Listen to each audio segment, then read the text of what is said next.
On the evening of March 6, 2024, in a small town in rural Indiana, the body of a young housewife was discovered in a secluded field.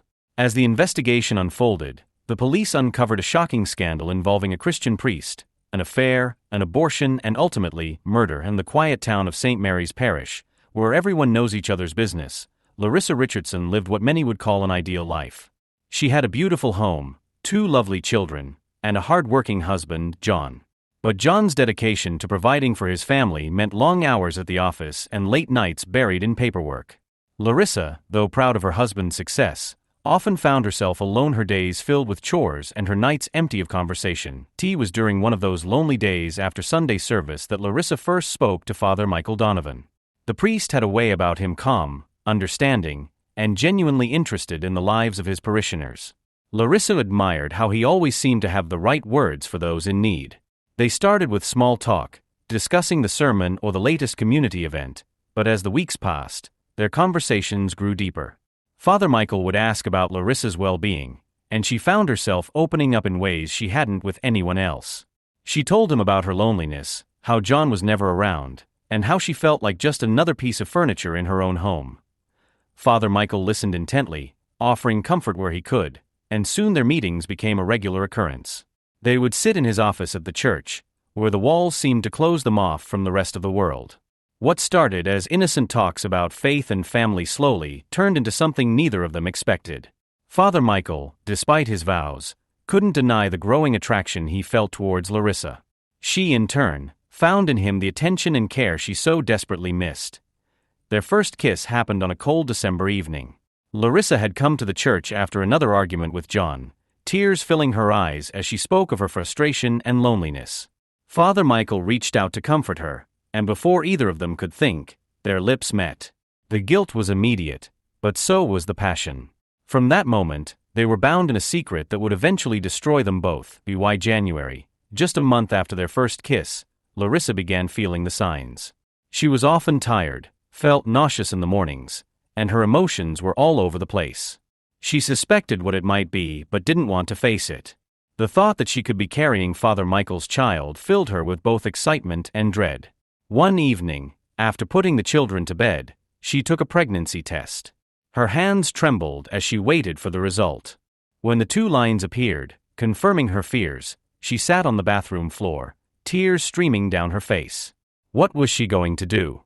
How could she explain this to John? She hadn't been with him in weeks, and there was no way the baby could be his. John, who had noticed Larissa's mood swings and the changes in her behavior, began to suspect something was wrong. He asked her if she was feeling all right, if something was bothering her, but she brushed him off each time. She couldn't tell him the truth, not now, not ever. When Larissa told Father Michael about the pregnancy, she expected him to be shocked, but she didn't expect the coldness in his response. He was horrified, not by the life they had created, but by what it meant for him. He knew that if the affair came to light, he would lose everything: his position in the church, the respect of the community, and his very soul. "You have to get rid of it," he said bluntly, his voice devoid of the warmth that once drew her to him. Larissa was stunned. She had thought, perhaps foolishly, that they could find a way to make it work, that maybe this baby was a sign that they were meant to be together. But Father Michael saw the baby as nothing more than a threat to his carefully constructed life. Father Michael was relentless. Day after day, he pressured Larissa to get an abortion. He reminded her of the scandal it would cause, how it would destroy both their lives. He told her that they had sinned and that the only way to atone was to erase the evidence of their wrongdoing. Larissa, caught between her love for him and her own guilt, eventually agreed, and mid-February, she made the call. The clinic was hours away in a city where no one would recognize her. Father Michael drove her there, both of them silent for most of the trip. When they arrived, he stayed in the car, leaving her to walk into the cold clinical building alone. The procedure was quick, but it left Larissa feeling empty, as if a part of her soul had been taken away. When it was over, Father Michael drove her back to St. Mary's Parish. Neither of them spoke about what had happened, but the weight of the secret bore down on Larissa. She felt it every time she looked at her children, every time she knelt to pray, and every time she saw Father Michael behind the altar. The man who had once been her confidant, her lover, was now a constant reminder of her sin and the life she had ended. The days following the abortion were filled with silence between Larissa and Father Michael. They barely spoke, and when they did, it was as if they were strangers. Larissa couldn't shake the feeling that she had lost more than just a child. She had lost a part of herself. The guilt gnawed at her, growing heavier with each passing day. She couldn't sleep, couldn't eat, and when she closed her eyes, all she saw was the face of the baby she would never know.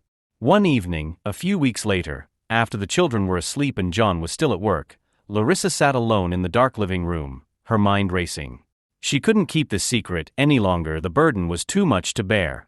She knew that what she had done was wrong, and she believed that the only way to find peace was to confess. But confessing to God wasn't enough. She needed to confess to the world. The next day, she went to the church, her heart pounding in her chest. Father Michael was in his office, and when he saw her, he knew something was wrong. She told him that she couldn't live with the secret anymore, that she had to tell the congregation about their affair and the abortion. It was the only way, she said, to atone for their sins. Father Michael's face turned pale as he listened to her. He tried to reason with her, to tell her that confessing would only cause more pain not just for them, but for their families and the entire community. But Larissa was determined. She had already made up her mind, and nothing he said could change it. Desperation crept into Father Michael's voice as he begged her to reconsider. He told her that if she exposed them, his life as a priest would be over. He would lose everything: his job, his home, his reputation. But Larissa stood firm. She had lived with the guilt for too long, and she couldn't do it anymore. Seeing that she wasn't going to back down, Father Michael's desperation turned to anger. He couldn't let her destroy everything he had worked for. That night, as Larissa left the church, Father Michael followed her. He pleaded with her one last time, but when she refused again, something in him snapped. In a moment of blind panic, he grabbed her by the throat and squeezed. Larissa struggled, her eyes wide with shock, but Father Michael didn't stop until she was still. When it was over, he looked down at Larissa's lifeless body, horror washing over him. He had committed the ultimate sin. He had taken a life. But there was no time to think about that now. He had to get rid of the evidence.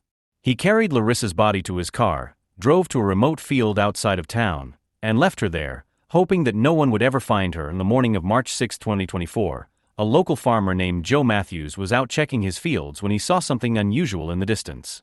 As he got closer, his heart skipped a beat. It was a body, a woman lying face down in the dirt. He immediately called the police, and within minutes, the quiet town of St. Mary's Parish was buzzing with activity. The police arrived on the scene and quickly identified the body as Larissa Richardson, a well-known and respected member of the community. There were no obvious signs of struggle, but the marks on her neck suggested she had been strangled. The officers began canvassing the area, looking for any clues that might explain what had happened. By the evening of March 8, the police had notified Larissa's husband, John Richardson. He was devastated by the news and had no idea who could have done this to her. During questioning, he revealed that Larissa had been distant and troubled in the months leading up to her death, but he hadn't known why. The officers took note of this, but at the time, John's grief seemed genuine, and they didn't consider him a suspect. Over the next few days, the investigators delved deeper into Larissa's life, searching for any leads. On March 10th, they came across something that caught their attention: Larissa's phone records. There were numerous calls and text messages exchanged between Larissa and Father Michael Donovan. The frequency and timing of the messages were unusual, especially considering the priest's vow of celibacy. The investigators began to suspect that there was more to their relationship than met the eye. Determined to find out the truth, the police obtained a warrant to search Larissa's home on March 12. During a thorough search of her belongings, they discovered a hidden journal tucked away in a drawer. The entries in the journal were shocking. Larissa had written about her affair with Father Michael in detail, describing her feelings of guilt, the abortion, and her plan to confess everything to the congregation. The discovery of the journal turned the investigation on its head. The police now had a clear motive and a prime suspect. They knew they needed to bring Father Michael in for questioning, but they also knew that they had to proceed carefully. The case was about to take a dramatic turn, and the community would soon learn that the man they had trusted and admired was not who they thought he was. As the investigation deepened, the detectives knew they had to handle the case delicately. St. Mary's Parish was a small, close-knit community, and Father Michael was a respected figure. The revelation that he could be involved in Larissa's death would send shockwaves through the town. The detectives decided to move cautiously, gathering as much evidence as possible before making their next move. March 15, 2024, Father Michael Donovan was summoned to the police station for questioning. He arrived calm and composed, dressed in his usual clerical collar and black suit. The detectives led him to a small, sterile room with a single table and 2 chairs. They offered him a cup of coffee, which he politely declined. The questioning began with routine inquiries about his relationship with Larissa Richardson. Father Michael maintained his composure, speaking softly and clearly. He claimed that his interactions with Larissa were strictly pastoral, that he was there to provide spiritual guidance during her difficult times. But as the detectives pressed him with more detailed questions, his calm demeanor began to crack. When they brought up the journal, Father Michael's face turned pale. He tried to dismiss it, saying that Larissa was troubled and may have written things that weren't true. But the detectives weren't buying it. They presented him with the phone records showing the frequent communication between him and Larissa, particularly in the weeks leading up to her death. Father Michael's agitation grew. He shifted in his seat, his hands trembling slightly as he tried to maintain his innocence. He denied having any inappropriate relationship with Larissa, but the evidence was mounting against him. The detectives could see that they were getting to him, but they needed more to make their case airtight. 3 days later, on March 18, 2024, the investigation took a decisive turn. One of the detectives, reviewing hours of CCTV footage from nearby businesses, came across something significant. A gas station located a few miles from the field where Larissa's body was found had captured footage of a car driving past on the night of the murder.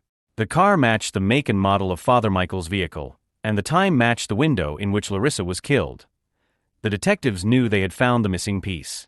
They tracked down the gas station attendant who was working that night and interviewed him. The attendant remembered seeing the car and mentioned that it was unusual to see anyone driving out that way at such a late hour. Armed with this new evidence, the detectives felt confident enough to bring Father Michael back in. March 20, 2024, the detectives made their move. They arrived at the rectory early in the morning, where Father Michael was preparing for the day's services. He was visibly shaken when he saw the officers at his door. They informed him that they had new evidence and asked him to come down to the station. This time, there was no polite invitation. They were there to arrest him. The station. The detectives laid out the evidence, the journal, the phone records, and now the CCTV footage. Father Michael's hands shook as he tried to maintain his denial, but the weight of the evidence was too much. The detectives watched as the reality of his situation set in. Father Michael's voice cracked as he continued to deny everything, but it was clear that he was cornered. The detectives didn't need a confession at that moment. They had enough to charge him. They informed Father Michael that he was under arrest for the murder of Larissa Richardson. As they read him his rights, the once respected priest slumped in his chair, his world crumbling around him. The man who had once stood at the pulpit, delivering sermons on morality and righteousness, was now being led away in handcuffs, his fall from grace complete. The news of Father Michael's arrest spread quickly through St. Mary's Parish. The community was in shock. Many couldn't believe that the man they had trusted with their confessions and their faith could be capable of such a crime. As Father Michael was taken into custody, the quiet town braced itself for the trial that would soon follow, knowing that the truth would eventually come to light in the courtroom. The secrets of St. Mary's Parish were no longer hidden, and the consequences would ripple through the community for years to come. The trial of Father Michael Donovan began on a cold, gray morning in late September. The courthouse was packed with people from St. Mary's Parish, eager to hear the details of the scandal that had rocked their community. The prosecution was led by District Attorney Susan Wright, a sharp and determined woman known for her relentless pursuit of justice. Across the courtroom sat Father Michael, his once proud figure now slumped in the defendant's chair, his eyes downcast. As the trial opened, D.A. Wright wasted no time laying out the case against Father Michael. She spoke with clear conviction, her voice echoing in the silent courtroom. She started by presenting the journal entries written by Larissa Richardson. Each page was filled with raw emotion: her love for Father Michael, her guilt over the affair, her deep regret about the abortion. The jury listened intently as D.A. Wright read aloud Larissa's words, painting a picture of a woman who had been led down a dark path by the man she trusted. Next, D.A. Wright introduced the text messages and call logs. These showed Larissa's repeated attempts to reach Father Michael in the days before her death. The messages were desperate, pleading, filled with confusion and sorrow. Larissa had clearly been struggling, and Father Michael had ignored her, leaving her to face the consequences of their actions alone. The jury could see the pattern of communication: the way Larissa's messages became more frantic as the days went by, and the coldness of Father Michael's brief, dismissive responses.